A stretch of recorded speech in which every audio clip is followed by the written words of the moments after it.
Once again, a Labour MP finds herself lost for words during a live interview. As is often the case in these situations, Labour representatives appear unable to take responsibility or be held accountable by the public. This latest instance comes amid growing public outrage following the government's recent U-turn on launching investigations into child sexual exploitation networks. That anger intensified after key Labour figures, including Keir Starmer, accused ministers calling for justice of aligning themselves with far-right rhetoric.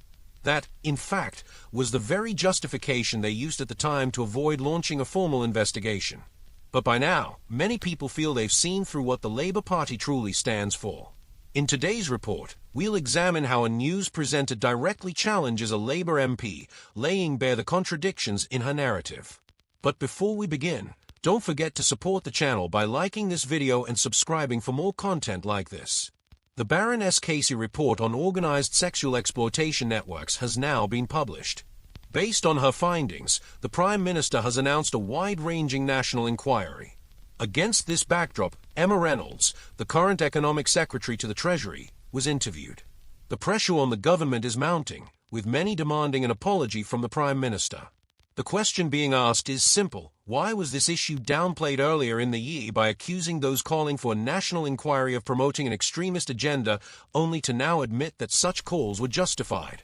According to Reynolds, the government had already acknowledged back in January, during Prime Minister's questions, that there were a range of views on the matter, including from victims and their families. She claims that, at that time, the government instructed police forces to reopen cases, and there are now over 800 active investigations under the oversight of the National Crime Agency.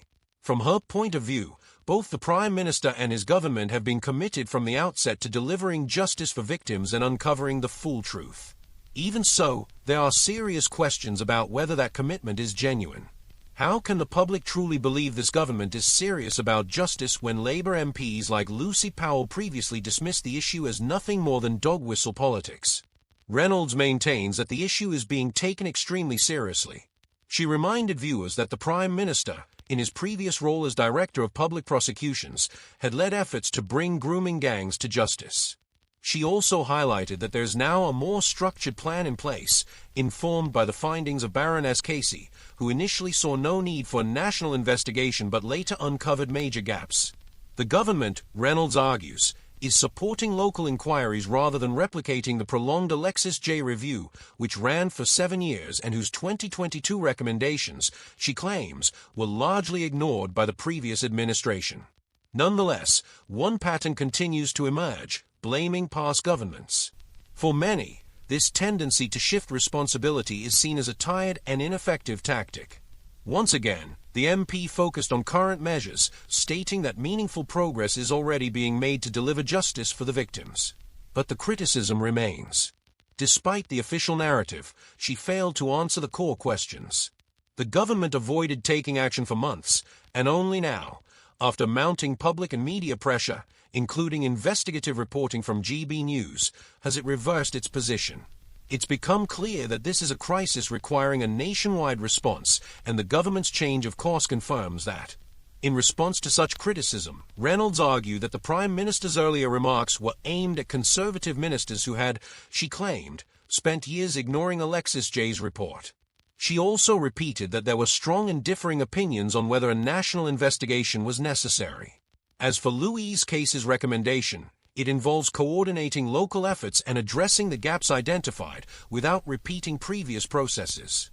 That's why, Reynolds stressed, the government has prioritized reopening cases and instructed the National Crime Agency to move forward with the more than 800 investigations resumed since January, following a direct order from the Home Secretary. She emphasized that the goal is to move quickly and without unnecessary delays, placing victims at the center of the process and ensuring their voices and suffering are not overlooked. But if speed is the priority, then the next logical question is, how long will this new phase take, and what funding will support it? Reynolds offered no specific figures, but assured that the Home Secretary would provide further details later, following the publication of the Casey report. Still, one crucial point remains: this is not just a historical problem. Many of these abuse networks are still operating today. That's why urgency is not just preferable, it's essential. And in that context, it is difficult to understand how key figures like Sadiq Khan, the Labour mayor of London, are unable to even acknowledge the problem when asked about exploitation gangs in the capital. Reynolds concluded by insisting that the government is treating the issue with the seriousness it deserves, tackling both historic and ongoing cases with the aim of securing justice, protecting vulnerable girls, and ensuring that such atrocities are never repeated. Turning to international affairs, tensions between Iran and Israel have escalated significantly in recent hours, raising deep concerns among world leaders. The UK government has made clear its call for de-escalation, warning against further deterioration of the situation. Officials have expressed alarm over the growing instability in the Middle East and have urged both sides to act with restraint and step back from the brink. The Prime Minister, currently in Canada for G7 meetings, has been holding discussions with other global leaders to coordinate a shared response. The aim is to apply every possible diplomatic pressure to encourage both nations to return to the negotiating table and find a peaceful resolution to the conflict. Meanwhile, on the domestic front, there have been developments in the transport sector. During the most recent spending review, the Department for Transport saw a 5% cut in its annual day-to-day budget. However, the government has announced a capital investment boost, with £1 billion allocated to upgrade bridges, repair damaged roads, modernize tunnels, and develop a new Thames crossing. While that figure may sound substantial, industry experts point out that approximately £16 billion would be required to fully address the widespread deterioration across the UK's road network. The cut to the department's budget has been partly attributed to the pandemic period, during which rail subsidies had to be increased due to a sharp decline in passenger numbers.